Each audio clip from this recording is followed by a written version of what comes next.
నమస్తే, welcome to Zee Telugu news morning debate. నేను Sunitha. Kaleshwaram commission విచారణపై రాజకీయ దుమారం రేగింది.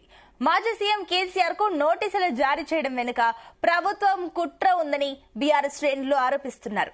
అయితే తెలంగాణ కాదు, రేవంత్ ఆలోచనలు దివాలా తీశాయని విమర్శిస్తున్నారు.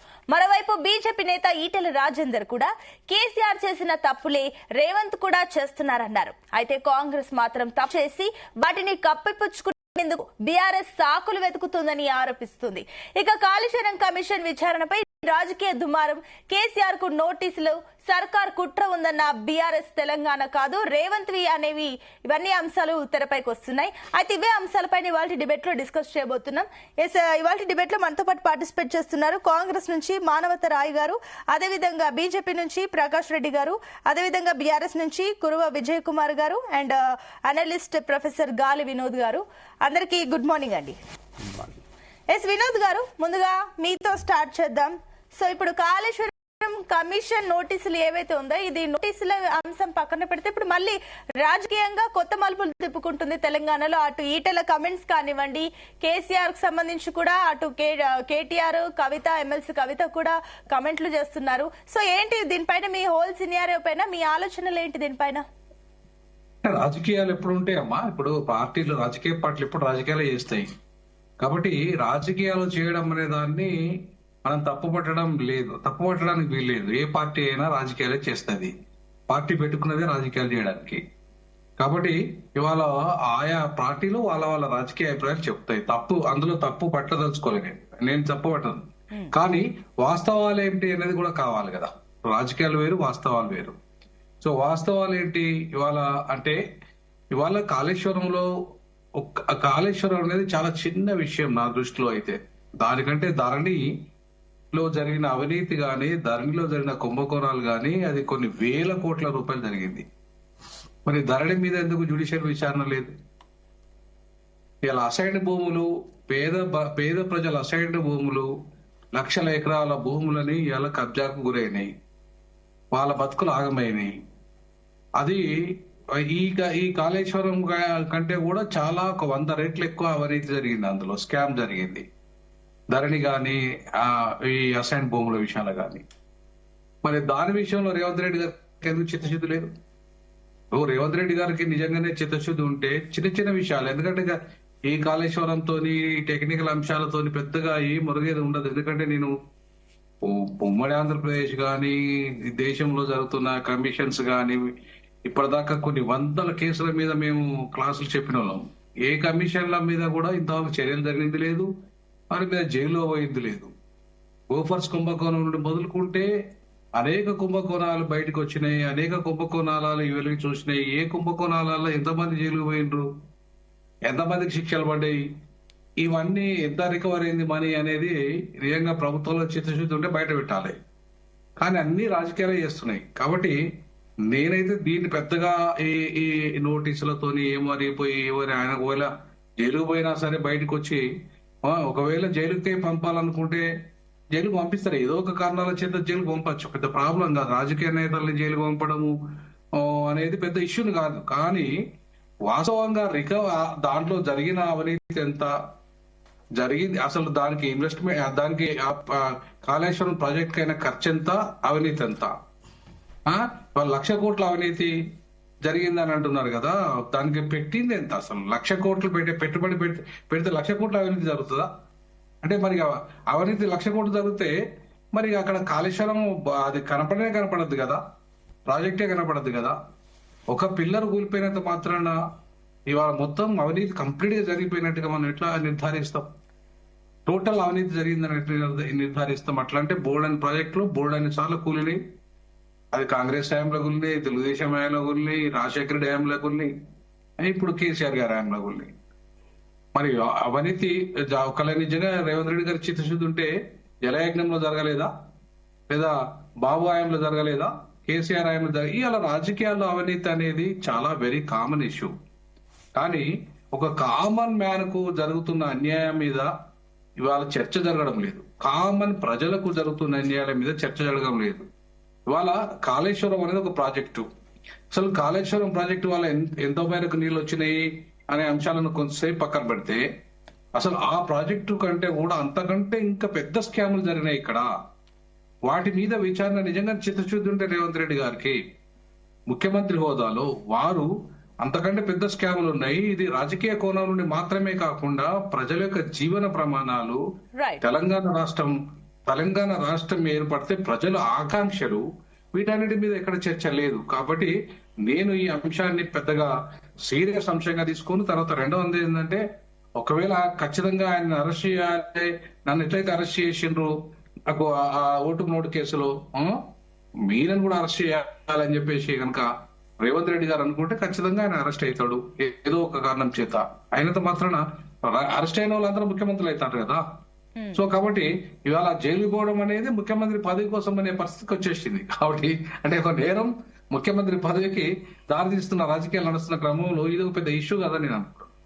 అంటే కక్ష సాధింపు చర్యలకి దిగుతుందని అనుకుంటున్నారా కాంగ్రెస్?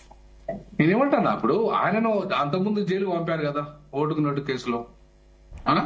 సో కాబట్టి అది మళ్ళీ తిరిగి ఈయనను కూడా పంపాలి కదా. పంపాలంటే ఇదొక కారణం తప్పకుండా ఏదో కారణం చేత ఏదో ఒక రకంగా ఎవరినైనా జైలు పంపవచ్చు. ఇవాళ జగన్మోహన్ రెడ్డి పోయిండు, బాబు పోయిండు, రేవంత్ రెడ్డి పోయిండు, కేసీఆర్ కూడా పోతాడు, పోయే అవకాశం ఉంటది. ఎందుకంటే దాంట్లో కొన్ని లోపాలు జరిగినాయి కాబట్టి ఆ లోట్పాట్లను తీసుకొని పంపచ్చు.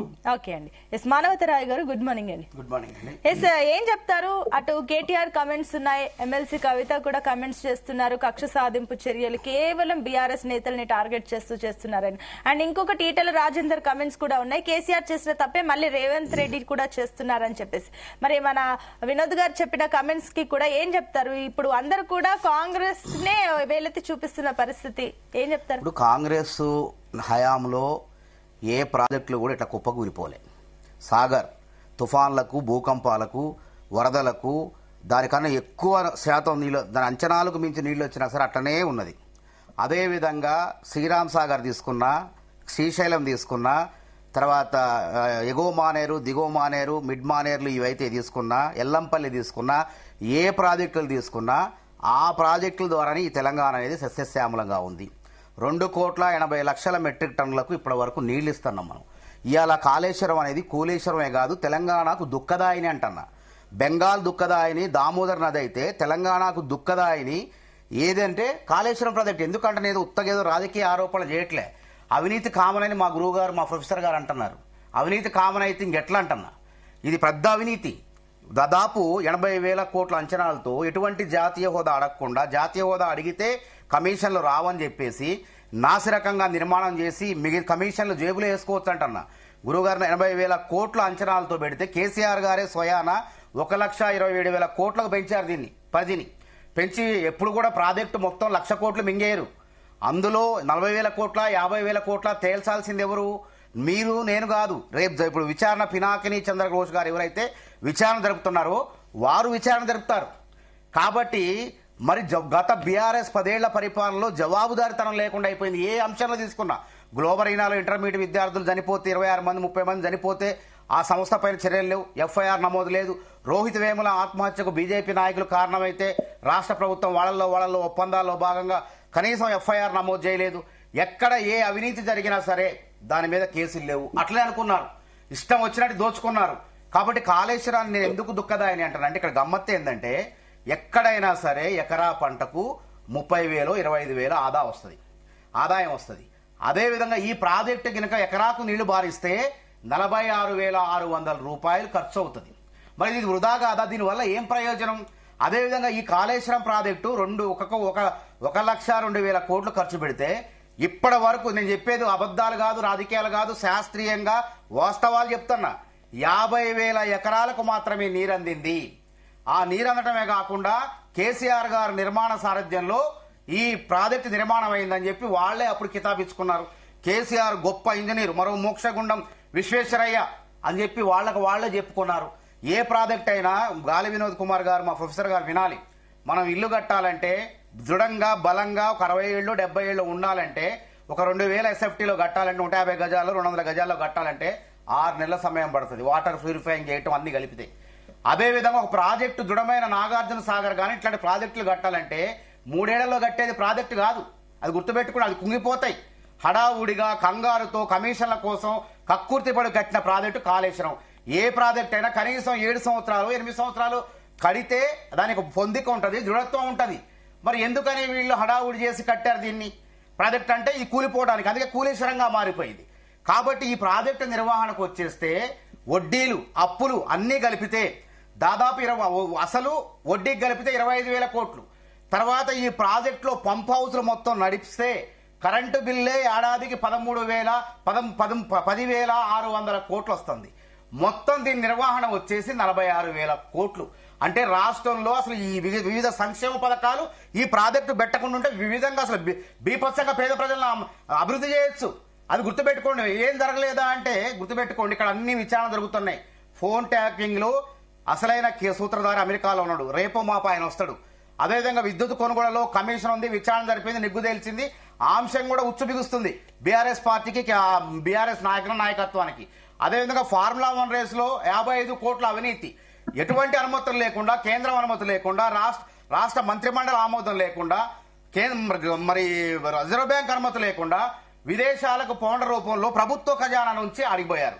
ఇక్కడ దీనివల్ల కాళేశ్వరం ప్రాజెక్టు వల్ల ఎవరికి లాభం అయిందంటే ప్రభుత్వ ఖజానా ఖాళీ అయింది, కేసీఆర్ ఖజానా నిండింది. ఇది ఎట్లా? దేశంలో ఎప్పుడు పుట్టింది ఈ పార్టీ? కరెంటు బిల్లులు కట్టుకోలేని దుస్థితిలో ఉన్నటువంటి ఉద్యమ సమయంలో ఆ పార్టీ ఈ రోజు దేశంలోనే అత్యంత ధనికవంతమైన పార్టీ 1,600 కోట్లయింది. ఇలా మాట్లాడితే కేటీఆర్ గారు అంటాడు సుంకిశాల గోల్ లేదా, పెద్దవాగ్ గోల్ లేదా అంటే అసలు సుంకిశాల అనేది 1980లో ప్రారంభమై ఆగిపోయింది. ఆమోదయోగ్యం కాదు, ముందుకు పోలేమని చెప్పి ఆగిపోయింది. కానీ సుంకిశాలను ఎవరు నిర్మించారు, ఎవరు కాంట్రాక్ట్లు అప్పచెప్పారు? ఎన్ని నాసిరకం పనులు చేసింది వాళ్ళు. మేము అధికారం అదృష్టం ఏంటంటే అధికారం రాకముందు కూలిపోయింది కాళేశ్వరం. కాబట్టి సుంకిశాల మేము అధికారం వచ్చిన తర్వాత కూలిపోయింది. కానీ కారకులు నిర్వాహకులు ఎవరు? మీరు కాదా? ఆయన వర్షన్ కూడా విందాం. ఎస్, అదే విధంగా ప్రకాష్ రెడ్డి గారు కూడా జాయిన్ అయ్యారు. గుడ్ మార్నింగ్ అండి ప్రకాష్ రెడ్డి గారు. ఎస్, నేను మీకంటే ముందుగా విజయ్ గారితో మాట్లాడతాను. విజయ్ కుమార్ గారు గుడ్ మార్నింగ్. గుడ్ మార్నింగ్ అండి. పెద్దలు బీజేపీ నాయకులు గౌరవనీయులు ప్రకాష్ రెడ్డి గారికి, అదేవిధంగా మా గురువు గారు ప్రొఫెసర్ గాలి వినోద్ కుమార్ గారికి, మా సోదరుడు మానవతరాయ్ గారికి, మీకు ప్రేక్షకులందరికీ కూడా గుడ్ మార్నింగ్, నమస్కారం అండి.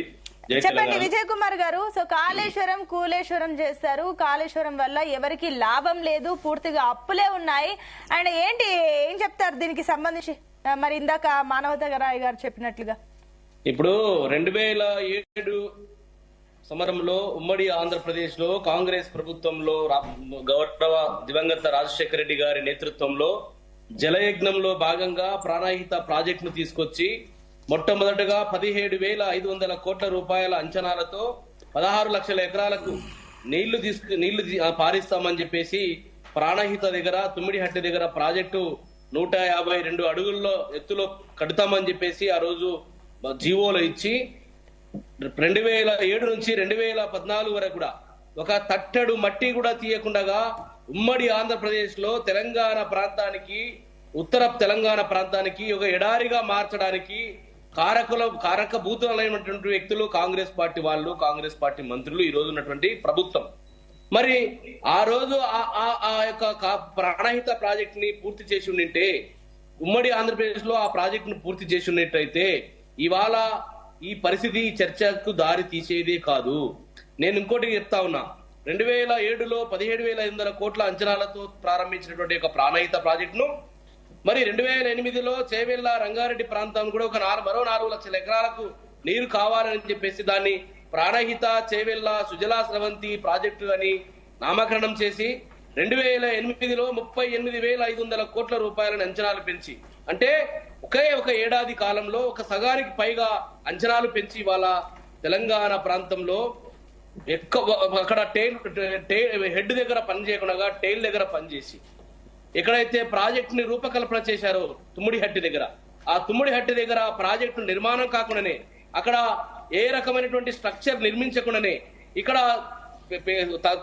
తల దగ్గర పని చేయకుండా తోక దగ్గర తీసుకొచ్చి ఒక ఈపీసీ విధానంలో మొబిలైజేషన్ అడ్వాన్స్ రూపకంగా కొన్ని వేల కోట్ల రూపాయలని మొబిలైజేషన్ అడ్వాన్స్ తీసుకొని 28 ఏదైతే ఉన్నాయో 28 ప్యాకేజీలని ఒకే రోజు టెండర్లు పిలిచి ఆ టెండర్లని వివిధ సంస్థలు ఉమ్మడి ఆంధ్రప్రదేశ్ లో ఉన్నటువంటి కాంట్రాక్టులకు అప్పచెప్పి ఒక్క పని కూడా చేయకుండా మొబిలైజేషన్ అడ్వాన్స్ల పేరు మీద తీసుకొని మొత్తం దోపిడీ చేస్తున్నటువంటి పరిస్థితి గత పాలకులది, గత కాంగ్రెస్ ప్రభుత్వాన్ని. కానీ కేసీఆర్ గారు 2014లో అధికారంలోకి వచ్చిన తర్వాత మహారాష్ట్ర ప్రభుత్వంతో ఆనాడున్నటువంటి మహారాష్ట్ర గవర్నరు పెద్దలు గౌరవనీయులు సిహెచ్ విద్యాసాగర్ రావు గారి నేతృత్వంలో అక్కడ రాజ్భవన్ లో అక్కడ ఉన్నటువంటి మహారాష్ట్ర ముఖ్యమంత్రి గారితోన, అదేవిధంగా మహారాష్ట్ర మంత్రులు, అదేవిధంగా ఇరిగేషన్ మంత్రి, అదేవిధంగా మహారాష్ట్ర ఇరిగేషన్ అధికారులతో ఒక జాయింట్ సమావేశాన్ని 2 సార్లు జరిగింది. అదేవిధంగా మా పార్టీ నాయకుడు మాజీ నీటిపారుదల శాఖ మంత్రి వర్యులు హరీష్ రావు గారి నేతృత్వంలో 4 సార్లు మీటింగ్ జరిగింది. అనేక 10ల సార్లు మహారాష్ట్ర, తెలంగాణ నీటిపారుదల శాఖ అధికారులతో సమావేశాలు జరిగినాయి. కానీ తమ్మిడిహట్టి దగ్గర 152 అడుగుల ఎత్తులో నిర్మించడానికి వారు ససేమిరా అన్న తర్వాతనే 148 అడుగులు 4 అడుగులు తగ్గించి 148 అడుగుల ఎత్తులో మీరు నిర్మించితే మాకు అభ్యంతరం లేదని చెప్తే ఆ రకమైనటువంటి నిర్మాణం జరిగితే తెలంగాణకు నీరు వచ్చేటువంటి పరిస్థితి లేదని చెప్పేసి ఒక నిర్ధారణ జరిగిన తర్వాత 2015 సంవత్సరంలో ఆనాడున్నటువంటి ఈ రోజు కేబినెట్ లో రేవంత్ రెడ్డి గారి ప్రభుత్వంలో కాంగ్రెస్ ప్రభుత్వంలో ఉన్నటువంటి మంత్రులు ఎవరైతే ఉన్నటువంటి జూపల్లి కృష్ణారావు కావచ్చు, అదేవిధంగా ఏదైతే తుమ్మల నాగేశ్వరరావు గారు కావచ్చు, కడియం శ్రీహరి గారు కావచ్చు, ఈటల రాజేందర్ గారు కావచ్చు, వీరి నేతృత్వంలో ఒక కేబినెట్ సబ్ కమిటీ ఏర్పాటు చేసి ఒక విధి విధానాలని ఇక్కడ ప్రాజెక్టు రీడిజైనింగ్ చేయడానికి తీసుకోవాల్సినటువంటి చర్యల మీద ఒక ఉమ్మడి ఒక కేబినెట్ సబ్ కమిటీ నిర్మాణం చేసి సబ్ కమిటీ వేసి ఆ కమిటీ ఇచ్చినటువంటి రిపోర్టు ఆధారంగానే ఆనాడున్నటువంటి ప్రభుత్వం కేసీఆర్ గారి నేతృత్వంలో మేడిగడ్డ దగ్గర ఒక ఫిజిబిలిటీ ఉందని అక్కడ వ్యాప్కోస్ అనే సంస్థ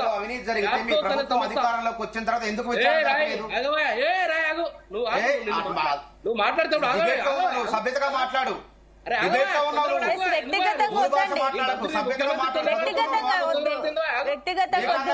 కుమార్ గారు ఏం మాట్లాడుతున్నావు? చదువురాని ప్రాణహిత సేవలో అవినీతి జరిగితే, అన్యాయం జరిగితే ఎందుకు విచారణ జరపలేదంటారు? ఇలా చేసినంత చేసి మీ ప్రజల యొక్క ఖజానాన్ని ఖాళీ చేసింది మీరు. కూర్చొని ప్రాణహిత సేవల గురించి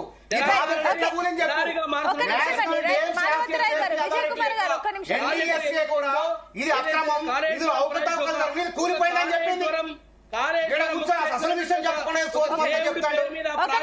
ప్రాణహిత సేవలలో అవినీతి జరిగితే ఎందుకు విచారణ జరపలేదు మీరు? ఒక నిమిషం అండి. మానవతరాయ్ గారు, విజయ్ కుమార్ గారు, ఒక నిమిషం అండి. ఎస్ ప్రకాష్ రెడ్డి గారు, గుడ్ మార్నింగ్. ఏం చెప్తారు? ఒక నిమిషం అండి, నేను మళ్ళీ మీ దగ్గరకు వస్తానండి. కానీ ఇవాళ దయచేసి మేడం వినండి మేడం, మాది పూర్తి కాలేదు ఇంకా. ఇప్పుడు కాళేశ్వరం అంటే ఒక ఆయకట్టే కాదు, కాళేశ్వరం అంటే తెలంగాణకు ఒక ఆయపట్టు. విజన్ తో ఆలోచించండి కాంగ్రెస్ నాయకులరా.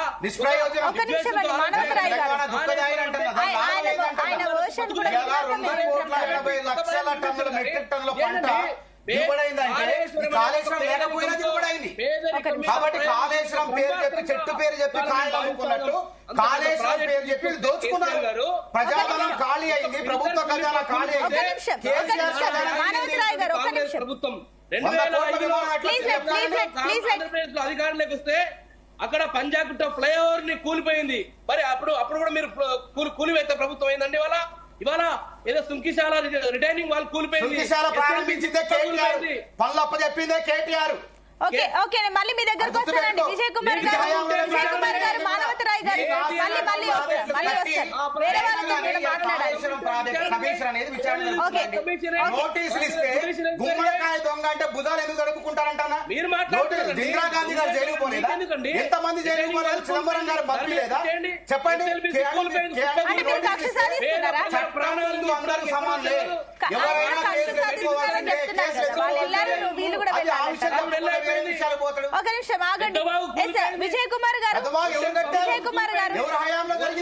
దయచేసి ఒక్క నిమిషం అండి. మిగిలిన వాళ్ళు కూడా మాట్లాడడానికి టైం ఇవ్వాలి కాబట్టి ఒక్క నిమిషం ఆగండి ప్లీజ్. విజయ్ కుమార్ గారు ప్లీజ్ పెట్టండి, నేను మళ్ళీ మీ దగ్గరకు వస్తాను. ఎస్ ప్రకాష్ గారు, సో ఈటెల రాజేందర్ కమెంట్స్ కి ఏం చెప్తారు? కమిషన్ దగ్గర సమాచారం అంతా ఉన్నాక మేమెందుకు, మాకు నా చేతికి అయితే నోటీసులు రాలేదు, అయినప్పటికీ విచారణకు సిద్ధంగా ఉన్నాను. అండ్ ఇంకొకటి ఏంటంటే కమిషన్ దగ్గర అంత సమాచారం ఉండగా మేమెందుకు అన్న కమెంట్ ని ఏ రకంగా చూడాలి? ముందు మిత్రులందరికీ నమస్కారం. ఈటెల రాజేందర్ గారి కామెంట్ చాలా సింపుల్, చాలా సింపుల్ ఉంది. నాకు నోటీస్ అంటూ వస్తే తప్పకుండా వెళ్తాను.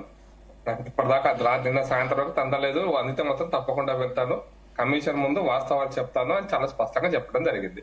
కాబట్టి కమిషన్ ముందు తప్పకుండా వాస్తవాలు చెప్పాల్సిందే. ఎందుకంటే ఏ కమిషన్ ముందైనా పాజిటివ్ నెగిటివ్ పక్కన పెడితే కమిషన్ ముందు నిజాలు తెలవాలి, ప్రజలకు కూడా నిజాలు తెలవాలి, ప్రజలకు సమాచారం తెలవాలి కాబట్టి చెప్పిండు. అది కూడా ఒక మాట చెప్పిండు ఈటల రాజేందర్ గారు, ఒక్క మాట చెప్పలే.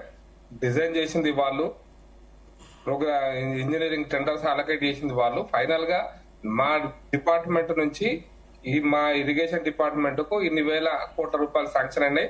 దాంట్లోంచి ఇంత నిధులు మాకు చెక్కు సంతకం పెట్టి ఇవ్వండి అంటే నా పాత్ర గతవరకే ఉండింది, అంతకంటే ఎక్కువ నా పాత్ర ఏం లేదు. వాళ్ళు ఏ ఫైల్స్ పంపించి సంతకం అంటే ఫైనల్ గా పేమెంట్ చేయడానికి మాత్రమే నేను, కానీ ఎవరికి ఇవ్వాలి, ఎందుకు ఇవ్వాలి, ఎట్లా ఇవ్వాలి అనేది ఇరిగేషన్ డిపార్ట్మెంట్ చూస్తుంది. ఫైనల్ గా పేమెంట్ ఉందా లేదా, అమౌంట్ ఉంటే అమౌంట్ చూసి పేమెంట్ ఇచ్చే బాధ్యత నాది మాత్రమే, అంతే తప్ప నాకు అంతకంటే పెద్దగా దాంట్లో ఏం సమాచారం లేదు, అంతకంటే పెద్ద నా పాత్ర కూడా లేదని చాలా స్పష్టంగా చెప్పారు. అదే పద్ధతి ప్రకారం ఆయన నోటీస్ అనేది తప్పకుండా చర్చకు పోతారు, ఇన్ఫర్మేషన్ ఇవ్వడానికి పోతారు, అది తప్పకుండా వారు కమిషన్ ముందు హాజరవుతారు.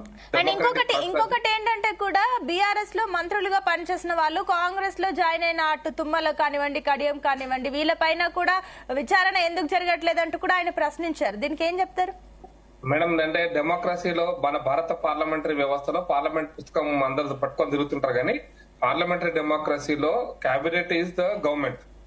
ప్రభుత్వం అంటేనే క్యాబినెట్. కేసీఆర్ గారు చాలా సందర్భాల్లో చెప్పారు, క్యాబినెట్ అంటే ముఖ్యమంత్రి అంటే ఎవరా, ప్రధానమంత్రి అంటే ఎవరా, క్యాబినెట్ లో పెద్ద అంతకంటే హెడ్ ఆఫ్ ది క్యాబినెట్ తప్ప ఆయన ఎంతకంటే ఎక్కువ ఉంటది అన్నట్టుగా మాట్లాడినాడు చాలా సందర్భాలలో. అట్లాగే ముఖ్యమంత్రి అంటే క్యాబినెట్ లో హెడ్ ఆఫ్ ది క్యాబినెట్ అన్నట్టుగా ఉంటే మరి క్యాబినెట్ మంత్రులు అందరూ కూడా, ఎందుకంటే ఈ నిర్ణయాలన్నీ కూడా క్యాబినెట్ లో జరిగినాయి మేడం. ఒక ఈటల రాజేందర్ గారు ఇప్పుడు వాళ్ళు మంత్రులు, వారు చెప్పినట్టుగా మంత్రులు మిగతా వాళ్ళు కూడా ఉన్నారు కాబట్టి క్యాబినెట్ లో చర్చ జరుగుతుంది.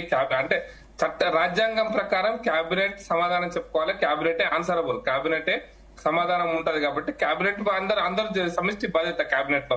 అది ఎవరిదైనా కూడా, ముఖ్యమంత్రి ఎవరున్నా, ప్రధానమంత్రి ఉన్నా, నిర్ణయాలు సంతకాలు పెట్టేది క్యాబినెట్, అందరూ సంతకాలు పెడతారు కూడా, అది రూల్, అది రాజ్యాంగం ప్రకారం. కాబట్టి ఆ రూల్ ప్రకారం ఎవరెవరు బాధ్యులు అవుతారంటే చూద్దాం. బట్ నేను 2-3 కామెంట్స్ చెప్తాను మేడం. కమిషన్ ను ఏర్పాటు చేసి ఇప్పటిదాకా ఆల్మోస్ట్ 12 నెలలు దాటిపోయినట్టుంది. చివరి 2 నెలలు ఈ 31 తారీఖు అయిపోయేదాన్ని 2 నెలలు ఎక్స్టెండ్ చేశారు.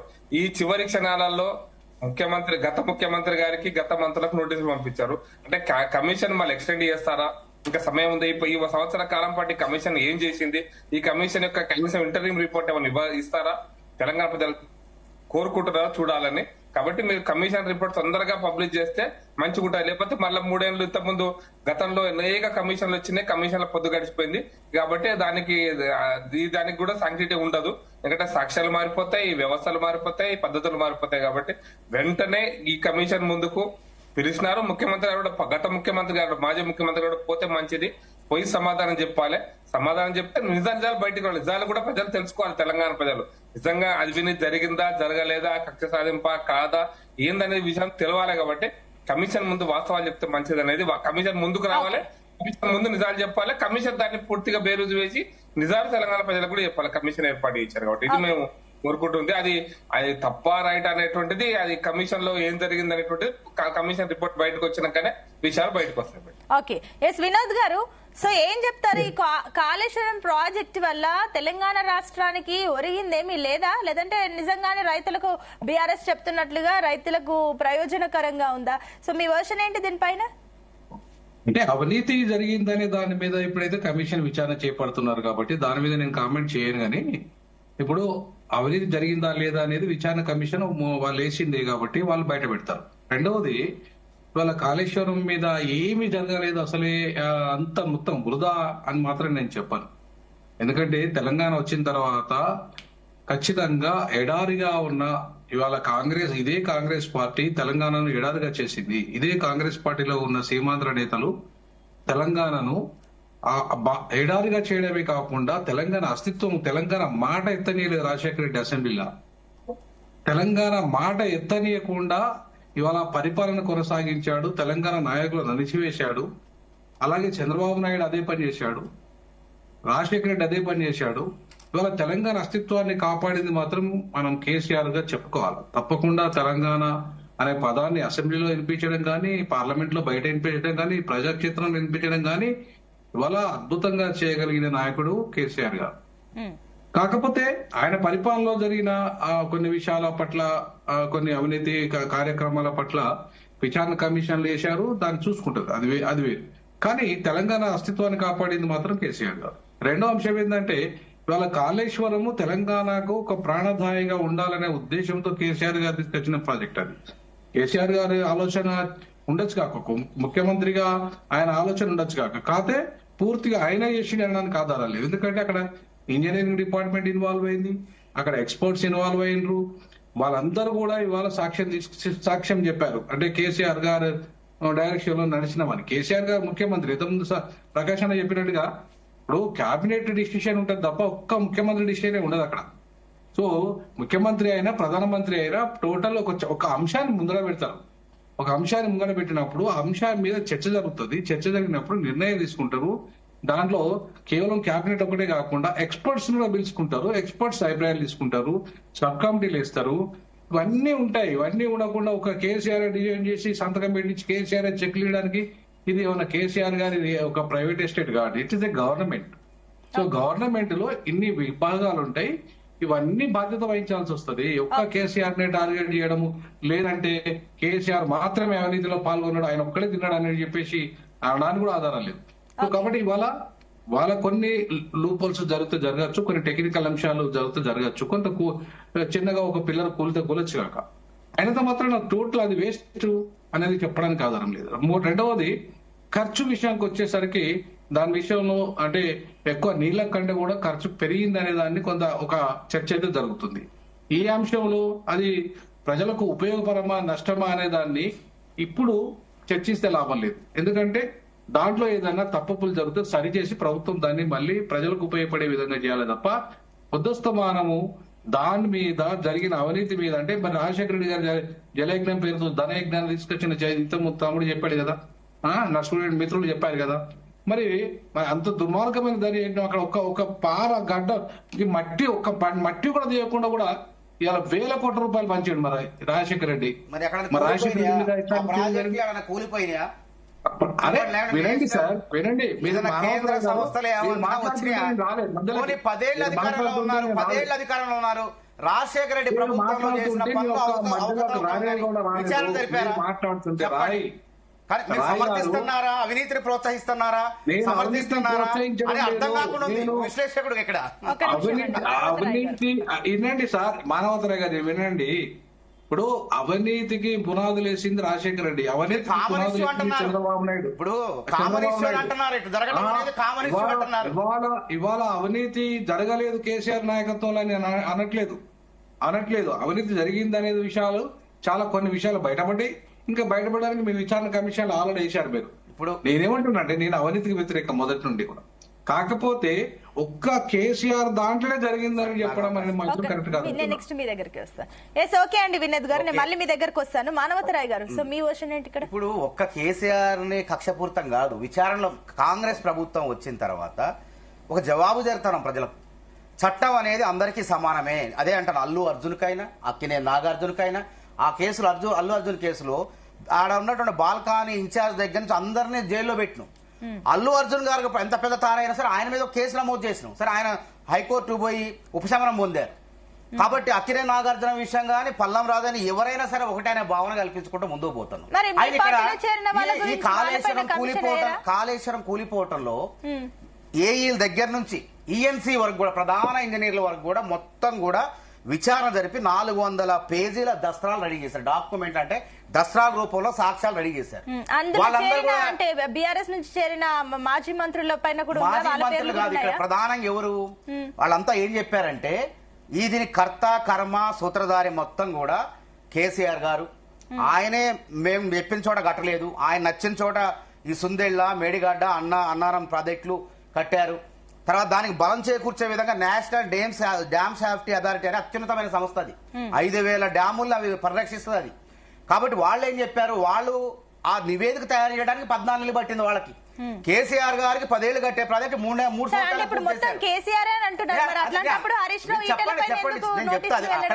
అక్కడికే వస్తున్నా. ఇప్పటి వరకు వాళ్ళు కమిషన్ సేకరించినటువంటి ఆధారాల ప్రకారం అందరినీ విచారణ జరిపారు. ఈఎన్సీ ఆయన ఒక వెంకటేశ్వరరావు అనేటువంటి ఇంజనీర్ ఎవరో ఆయన అంటాడు నాకు గుర్తుకు లేదు ఎంత అయిందో డీటెయిల్డ్ ప్రాజెక్ట్ డిపిఆర్కి ఎంత అయిందో నాకు తెలియదంటే ఘోష్ గారే చెప్పారు 650 కోట్లు అయింది, మేము అనాపైత సహా లెక్క పెట్టినాం, మీకు గుర్తు లేకపోవడం ఏందని ఆయన ప్రశ్నించారు. అదే విధంగా అందరినీ విచారించిన తర్వాత మరి కారకులు వాళ్లే అన్నప్పుడు కమిషన్ వాళ్ళు విచారించకుండా నివేదికిస్తే అది న్యాయసమ్మతమా? మీరే అన్నారు అందరిపైన మేము అందరినీ సమానంగా చూస్తాము, నార్మల్ గా అక్కడ పనిచేసే ఇన్ఛార్జీల నుంచి హీరోల వరకు అందరికి ఈక్వల్ గా ఉన్నామని అంటున్నారు. మరి ఈటెల రాజేందర్ ఒక కమెంట్ అయితే వేశారు, బీఆర్ఎస్ లో పనిచేసిన మంత్రులు ఎవరైతే ఉన్నారో ఇప్పుడు కాంగ్రెస్ లో చేరారు కదా, మరి వాళ్ళపైన జూపల్లి, తుమ్మల, కడియం వాళ్ళపైన కూడా విచారణ, వాళ్ళకెందుకు మీరు ఆ రకంగా చూడండి? చెప్తా, వాళ్ళకి సంబంధం అంటే విషయమే. ఇక్కడ నీటిపారుదల శాఖ మంత్రి, నీటిపారుదల శాఖలో చిన్న ఉద్యోగుల నుంచి కాంట్రాక్టర్ల దగ్గర నుంచి అందరిని విచారించారు. ఎల్ఎన్టీ సంస్థను కూడా విచారించారు. విచారించిన తర్వాత వాళ్ళందరూ చెప్పిన దాన్ని బట్టి ఎవరు అసలు మెయిన్ అంటే ఇగో ఆయన మాజీ ముఖ్యమంత్రి గారు కేసీఆర్ చేయబట్టి మేము చేసాం అన్నారు. చెప్పండి, అడ్డుపడకండి, నేను చెప్పండి, అడిగి వస్తాను. మీరు అడిగేది అదే, నేను చెప్పేది అది. నేను చెప్పేది అదే, మీరు అడిగేది అదే. మీరు అడ్డుపడకండి. వాళ్ళ గురించి కూడా తుమ్మ, మీరు అడిగే తుమ్మల కడియం మీకు అదే కావాల్సింది కదా, అక్కడికే వస్తాను నేను కూడా. తుమ్మల కడియం గురించి చెప్తా. ఇక్కడ ప్రధానంగా ఏంది, నీటిపారుదల శాఖ చూసేది 2016 నుంచి 18 వరకు మన హరీష్ రావు గారు చూశారు. హరీష్ రావు గారు తర్వాత తొలగించారు. ఏది ఈ ప్రాజెక్టు పూర్తయ్యటానికి ఆయన లేడు కాబట్టి ఆయన్ని తొలి దశలో ఉన్న నీటిపారుదల శాఖ మంత్రి, ఎందుకంటే ఆయన ప్రధానంగా చూస్తారు ఆ శాఖని. అంటే ఇంజనీర్లందరినీ విచారణ జరిపిన తర్వాత, హరీష్ రావు గారిని విచారణ జరిపిన తర్వాత నేరుగా రమ్మని నోటీసులు ఇచ్చారు. తర్వాత ఆర్థిక మంత్రి ఎవరు, ఈటెల రాజేంద్ర గారు. కేటాయింపులు చెల్లింపులు అనేవి ఆయన ద్వారా జరుగుతాయి, ఆయన శాఖ నుంచి జరుగుతాయి కాబట్టి ఆయన విచారిస్తున్నారు. తర్వాత దీని అంతరికి పెద్ద ఇంజనీర్ ఎవరు దీనికి, ఈ ప్రాజెక్టుకి? కేసీఆర్ గారు. అసలు ఇంజనీర్ పక్కకు పోయారు. వాళ్ళందరూ ఏం చెప్పారు, మాది కాదు, మేము చెప్పినట్టు నడవలేదు, మొత్తం ఆయన చెప్పినట్టు నడిచిందని చెప్పారు. కాబట్టి కేసీఆర్ గారిని కూడా విచారణకు రమ్మన్నారు. ఇందులో తప్పేంది? అందులో తుమ్మల నాగేశ్వరరావు పాత్ర ఆడారు. తుమ్మల నాగేశ్వరరావు 18 తర్వాత నీటిపారుదల శాఖ మంత్రి అయ్యింది, 19 తర్వాత అయింది ఆయన. ఇందులో ఆయన జోక్యం లేదు, ఏమి లేదు. కళ్యాణ్ శ్రీహరి డిప్యూటీ సీఎం ఉండు, ఉప ముఖ్యమంత్రి ఉండు. ఇందులో నిర్ణయాల్లో కానీ రాస్తారు కదా, మొత్తం మినిట్స్ రాస్తారు కదా, ఆ మినిట్స్ లో ఎవడున్నాడో ఏందో మొత్తం ఏం రాస్తారో దాన్ని బట్టి కూడా ఉంటాయి తీర్పులు. కాబట్టి తొందర ఎందుకు? గుమ్మడికాయ దొంగ అంటే భుజాలు ఎందుకు అడుముకోవాలా?